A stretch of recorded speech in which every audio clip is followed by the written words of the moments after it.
Claudel Joël Nourricier. Je suis médecin de formation, parce qu'on l'oublie un peu trop souvent. Parce que chaque fois on me demande, tu fais quoi finalement dans la vie? Donc, je suis médecin de formation. J'ai été formé pas loin d'ici, c'est-à-dire à Baganté, à l'Université des Montagnes. Je suis sorti médecin en 2014.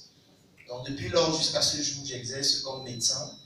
Sauf que quand j'ai fini mes études de médecine, moi je fais partie de ces personnes qui assument en public vouloir devenir riche. Je ne sais pas si c'est le cas pour vous.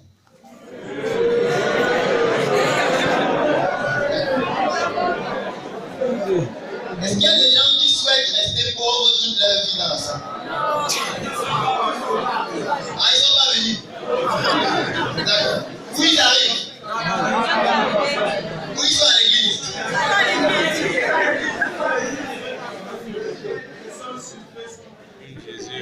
Il faut qu'on arrête de considérer l'argent comme un tabou. Parce que rien n'est possible sans argent.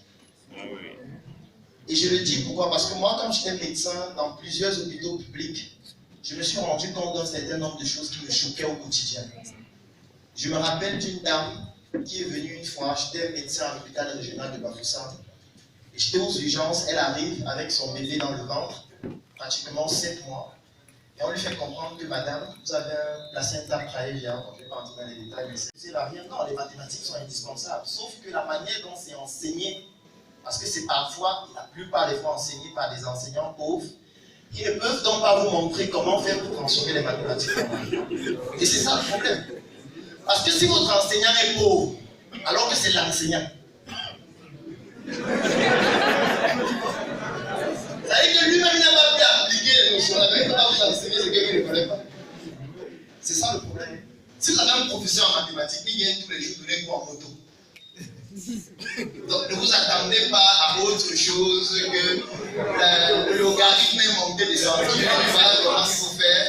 Mais quand on sort de l'université, il devient inapte à l'appliquer dans la vie réelle parce qu'il n'a pas pu l'appliquer dans sa propre vie. Donc c'est à vous de réfléchir sur comment faire pour utiliser ces connaissances indispensables dans la vie réelle afin de l'appliquer et gagner de l'argent. Parce qu'aujourd'hui, on va parler uniquement d'argent, on ne va pas parler d'autre chose. Et je ne connais pas autre chose. Les soldats ennemis qui ont mis les mines partout. Parce que lui, au moins, il est formé pour ça. Donc, quand il part, il est préparé, il a le gilet par il a son arme, il a tout. Mais celui qui fait géographie, quand il sort de la formation, il est face à une société qui va à chaque fois lui poser la question à quoi tu sers. Et c'est ça qui est dramatique. Est-ce que ça veut dire que la géographie ne sert à rien? Non! La géographie est indispensable. Mais maintenant, quelle est l'application qu'on donne à la géographie qu'on nous enseigne à l'université afin que cela puisse vous permettre, à vous qui en êtes bénéficiaires de cette compétence et de cette connaissance, de pouvoir l'appliquer dans la société afin de gagner de l'argent, argent sans lequel vous ne valez rien, même dans votre famille. Vous savez que quand vous n'avez pas d'argent, vous ne valez rien. Mais votre monde ne sert à rien. Votre monde ne sert à rien. Est-ce qu'il y a un garçon dans cette salle qu'une fille a déjà barré parce qu'il n'avait pas assez d'argent? Bon,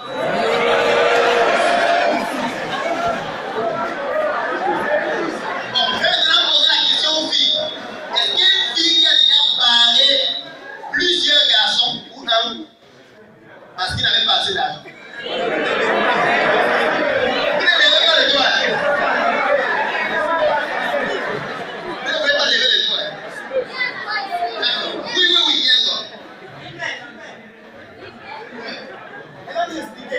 Parce que vous êtes pauvre, vous n'avez rien. Et personne ne veut fonder son avenir avec quelqu'un qui n'a rien. Il faut qu'on arrête de faire en sorte que ce soit tabou. Il faut qu'on arrête. Parce que tant qu'on n'arrête pas, on ne peut pas trouver des solutions. Tant qu'on ne prend pas conscience que c'est un problème, on ne prend pas trouver des solutions. Tout ce que je vais vous dire, ça ne va vous servir à rien.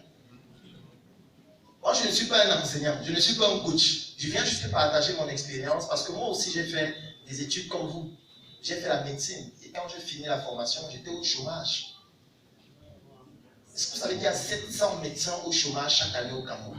C'est un sujet qui est tabou. Le chômage des médecins. Moi, j'ai des collègues qui sont sortis, ça fait plus de 6 ans déjà, jusqu'à aujourd'hui, n'ont pas d'emploi. J'ai des collègues qui touchent 50 000 par mois et ils travaillent 5 jours par semaine avec minimum 2 gars. Et qui ont 50 000 francs chaque mois. Ils ont fait 7 ans de métier, ils ont dépensé plus de 10 millions pour se former. Ils n'arrivent même pas à rembourser l'argent de la pension. 6 ans après, 7 ans après. Ils sont obligés de faire des choses incroyables pour gagner de l'argent, comme des opérations fictives, j'en ai assisté à plusieurs. Comme des examens inutiles pour avoir des commissions, comme des médicaments inutiles pour avoir des commissions, que vous devez compléter avec d'autres compétences cette fois pour pouvoir les transformer en argent. Ceci pour dire quoi? Je ne suis pas en train de dire qu'il y a des filières meilleures que d'autres. Non. Il n'y a pas de filières qui vous garantissent de réussir dans la vie par rapport à d'autres. Non. Par contre, si vous considérez uniquement les connaissances qu'on vous transmet à l'école, comme si c'était le Saint Graal qui va vous permettre de réussir dans la vie, là, à partir de cet instant, vous avez tout perdu.